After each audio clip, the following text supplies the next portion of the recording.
When I got back from a week-long trip abroad, I was surprised to get a call from my mother-in-law, Julie. She sounded really excited. She talked about a $100,000 surprise money we had saved up. I was confused and tried to think of a recent time when I had saved that much money. I work as a freelance jewelry designer. I have a savings account for emergencies, but I don't keep a lot of cash on hand. I had my bank card with me the whole trip. Usually, nobody else can take out such a big amount from my account. Julie said, "He gave it to me, so I took it from the drawer in the sideboard. You all are doing great, so it's okay." Her words confused me. Before I could ask more questions, she quickly thanked me and suggested that she would need my help with money in the future before hanging up. I was confused about the missing $100,000 until my husband Larry came home and cleared things up.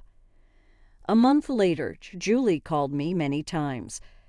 I didn't pay attention to them at first. The ringing kept going, so I had to pick up.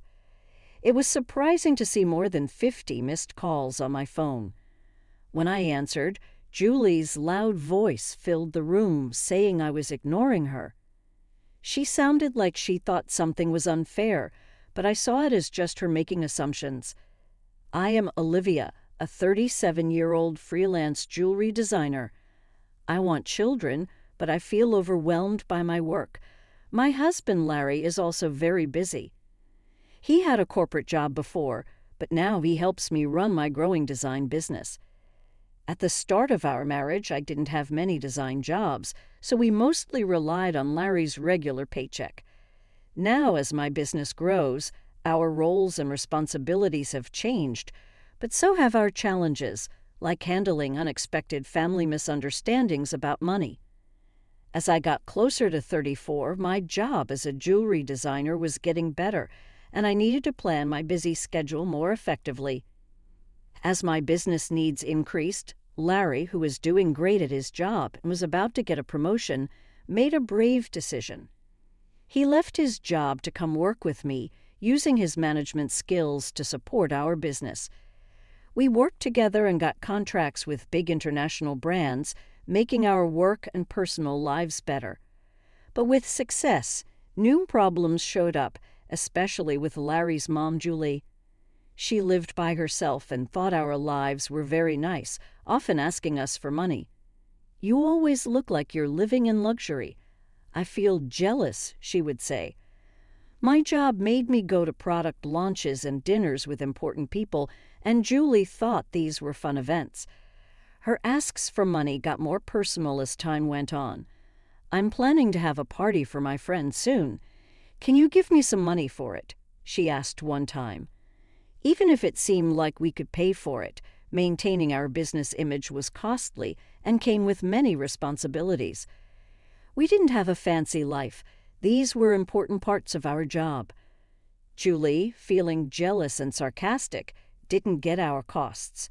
"You look so nice, eating at fancy restaurants. I wish I could do that," she'd say. Even though I said no many times, Larry, her son, would sometimes agree to what she wanted. "If giving her some money makes her quiet, then it's a good idea," he'd say, thinking it's simpler to keep her happy than to let our work get interrupted. But Julie's requests just got bigger. She wanted a new dress for a gathering coming up soon. Recently, Julie visited and bothered Larry. "Could a three-piece suit be good? They asked us to buy clothes before," she said. "There could be less expensive choices, but what Julie wants is definitely not low cost." I told Julie that it was a nice party and she couldn't be the only one wearing old clothes. She wanted a bag that matched, and that made us upset. Larry made a credit card in Julie's name to help with her many requests for money. At first, she spent too much money and Larry had to tell her to be careful. He asked her to let us know before she made big purchases, but she kept spending a lot anyway. This never-ending need for money made both Larry and me very tired. It was tiring to help my family and also keep our business steady. I found a beautiful ring and couldn't help but buy it, but I wish I had told you first. The bill was really big, Julie said.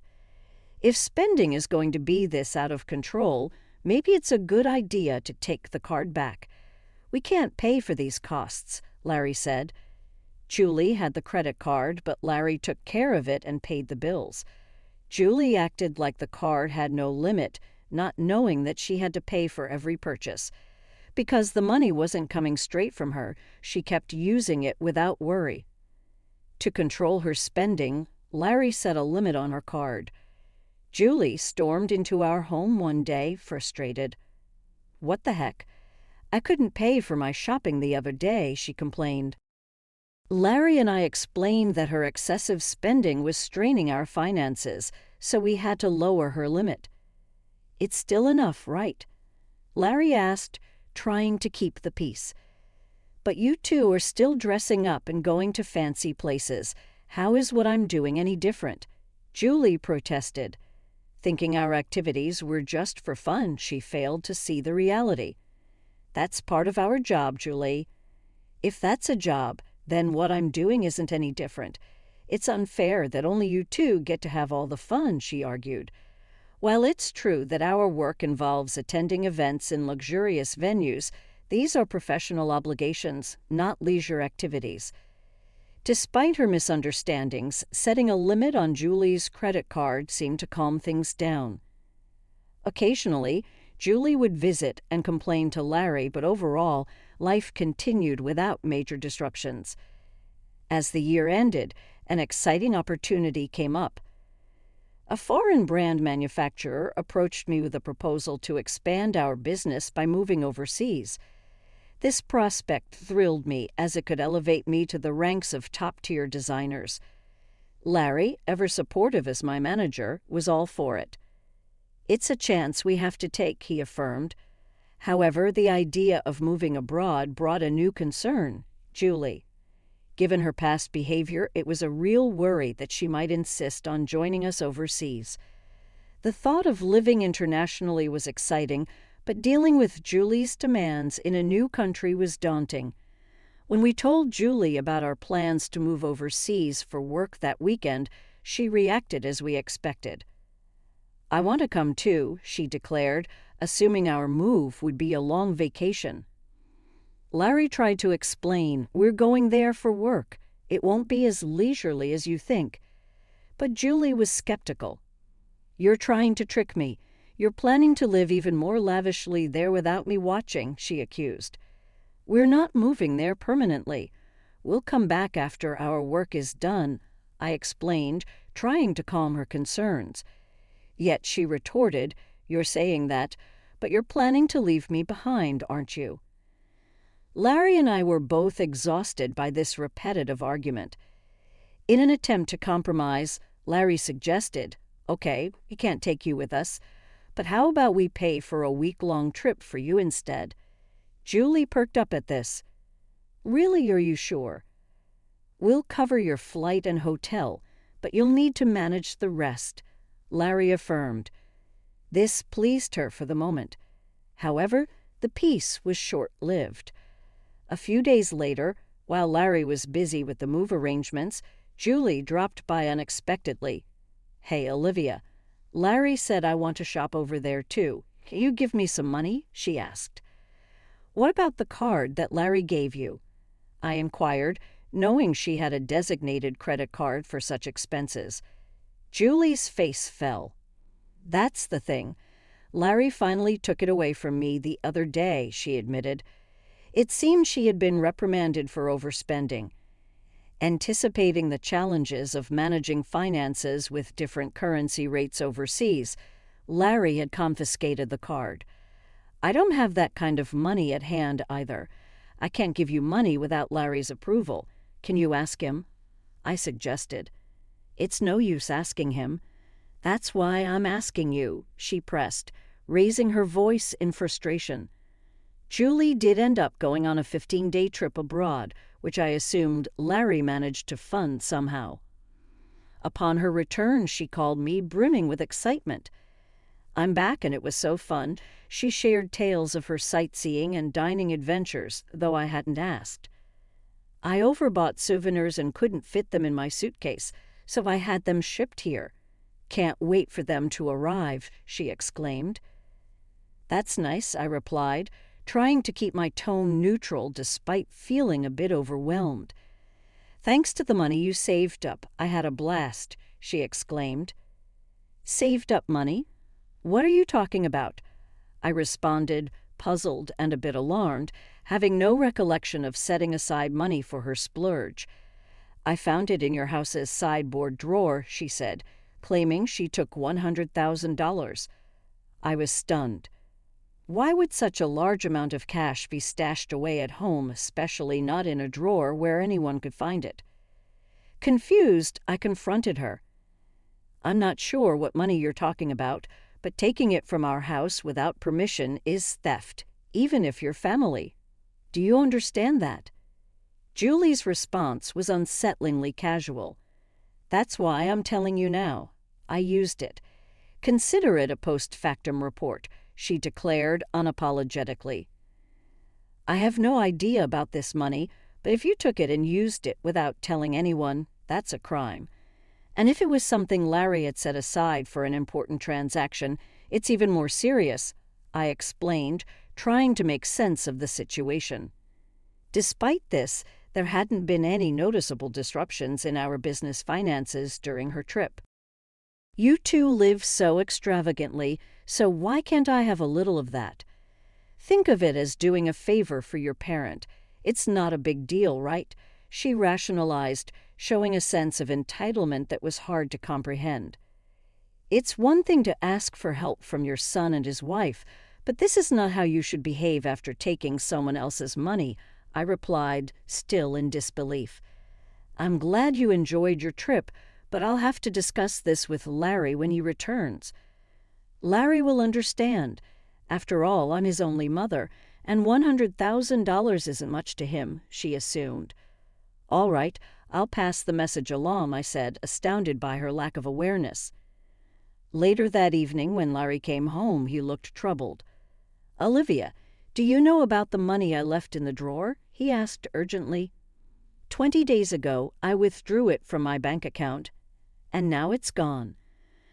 Keeping such a large sum in a drawer, didn't you think it was careless? I questioned. I needed cash immediately for an urgent payment. Do you know anything about it?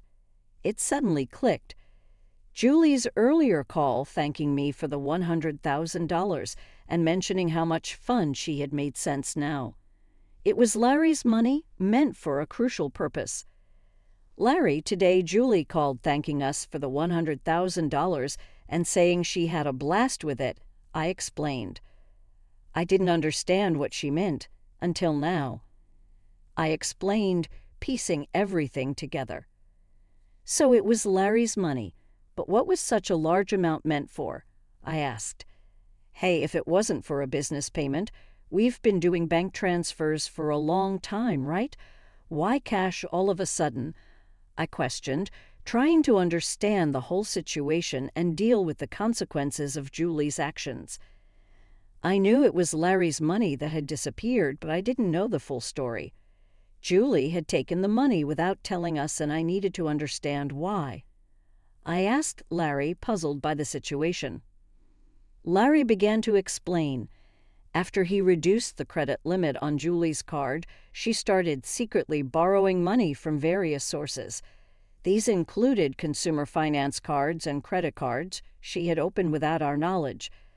When Larry found out about her growing debt, he took away all her cards and withdrew cash to settle her debts directly. He aimed to bypass the banking system to keep our business accounts clean and maintain trust with our partners. This was also partly a farewell gesture, as we were moving abroad and wouldn't be around to manage such issues for her. Larry explained, I planned to handle her debts discreetly to prevent our financial records from getting complicated. A month had passed since then, and as I was busy packing for our move, Julie's frequent calls became hard to ignore. When I finally took her call, her voice was filled with desperation. Why aren't you answering my calls? I've called so many times, she said, almost in tears. I'm sorry, Julie. I've been caught up with the move. What's going on? I asked, trying to remain calm and give her a chance to explain her side. It's not just one thing, it's everything. They're asking for payments almost every day. It's too much, Julie confessed, her voice cracking under the strain. Have you tried contacting Larry about this? I asked, hoping she had sought his help first. He seems to be blocking my calls. I can't get through to him at all. Olivia, you're my only hope now. Please help me, she pleaded. I realized then just how complex the situation had become. Julie's financial recklessness had led her into a maze of debt. Now, cut off from Larry's assistance, she was turning to me as her last resort. As we prepared to start anew in a foreign country, dealing with Julie's financial chaos demanded immediate attention before we could fully focus on our new beginnings. I was surprised by Larry's drastic approach toward his mother. If he had used the prepared funds to settle Julie's debts directly, the stressful situation might have been avoided. Now Julie was overwhelmed with collection letters and constant calls from finance companies and lenders. It was like a scene from a dramatic film, something I never thought I'd see in real life. I'll talk to Larry, but I can't guarantee what he'll do. A son should help his mother in trouble, right? Please ask him for me, Julie pleaded at the end of our conversation. But with our business expansion coming up, our finances were already stretched thin. We couldn't afford to help Julie more, especially since she misused the money meant to settle her debts. When I told Larry about the call, he responded with a mix of fatigue and resignation. I had planned to sort things out before we left, but she squandered that chance herself, he said coldly. The money was originally meant to clear Julie's debts, but she spent it on a lavish trip, leaving no room for excuses. As Julie's calls continued, I followed Larry's lead and blocked her number. Part of me wished to help her. She was, after all, Larry's mother. But there was nothing I could do if he chose to detach from the situation. Meanwhile, our move overseas was fast approaching, and I still had a lot to pack.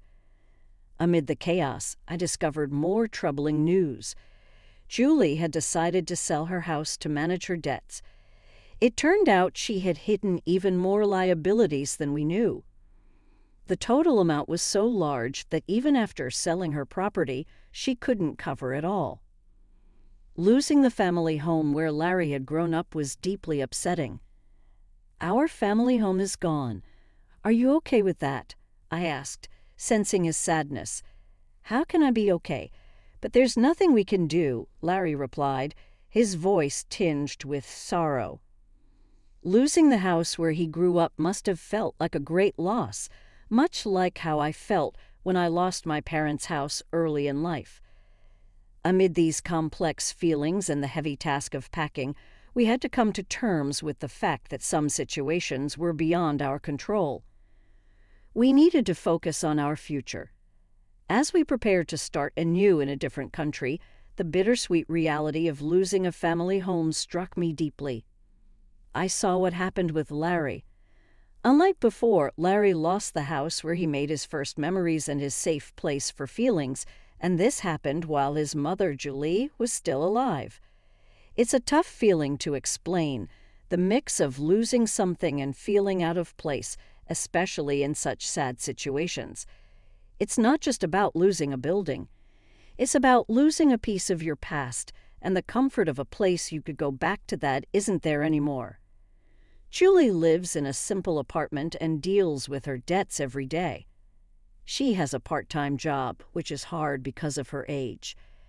Job options for older people are few and often require a lot of physical effort and are not very satisfying. This new situation is a big change from her old life of spending freely and having money to do what she wanted. I feel sorry for her when I see her struggle, but I also know that her situation comes from her own bad money choices. Life shows us that what we do has effects, and Julie's situation reminds us that being responsible with money is important for everyone. In our new place, the business is doing really well, even better than we thought. Moving abroad has put our brand in the global spotlight, leading to many questions and offers from around the world. Every new email and call can help us grow and work together, which is exciting but also a lot of work. Success is exciting, but it takes up all our time, leaving little space for other things. Days turn into nights as we move through different time zones and cultures, trying to enjoy this great chance.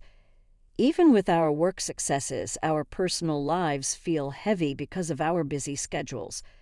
We want to grow our family, but it feels far away right now. We hope to think about it again when things calm down. Larry takes care of everything from planning to working with clients, and he really feels the pressure. As partners in life and business, we think about our future and what matters to us. We wonder how to balance our work goals with our personal wishes. I look out of our apartment window and see the big view outside. The bright lights mixed together in the night, just like how our everyday lives can feel mixed up. This view, full of hope and mystery, is very different from the familiar streets we used to know.